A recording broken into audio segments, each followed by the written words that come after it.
Brilyn Hollyhand joins me now. Charlie Kirk knew the risks, but still knew it was important to spread his message. How will his passing affect the conversation among young people, Brilyn? Stuart, yesterday that coward assassinated my friend in an attempt to shut Gen Z up.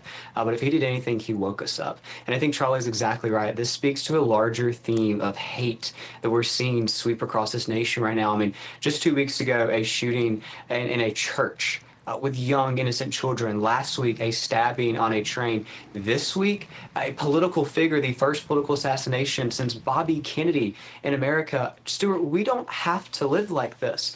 My friend Charlie spoke on hundreds of college campuses to millions of listeners because he had this version of the American dream that was so inspiring, this hope-filled message that really uplifted my generation. And when everybody else was telling us that we were wrong, that we were stupid, that our masculinity was toxic, comparing us to Hitler Juniors and garbage, Charlie came to campus and said, guys, wake up. There is hope. There is an American dream. And if anything comes from this, I hope that Americans start talking to each other, Stuart. I mean, I've got homework in college this afternoon. My homework to your audience is to start talking to each other again. What we've really got to make sure of is that this is not the end of college events for conservatives. We've got to fight back against the tendencies, say, no, we can't do that, it's too dangerous. We've got to fight that. We've got to keep his message going.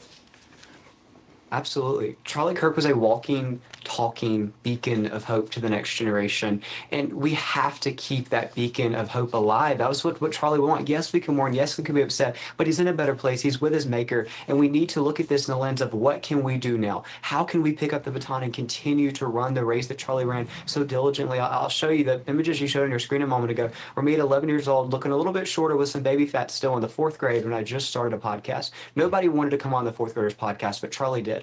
He didn't have to. He was on Fox every other hour, but he took the time to talk to the next generation. And I asked Charlie at the end of that interview, I said, Charlie, what advice do you have for me? 11 years old in the 4th grade. He said, Brilyn, the left will always out-fundraise us, but they will never outwork us. That is the message that he lived each and every day. And again, he did it the right way. He went to college campuses, a place that was supposed to be the emblem of free expression and debate. One thing that surprised me yesterday was the number of young people. I'm not talking about college kids. I'm talking about teenagers and even pre-teens.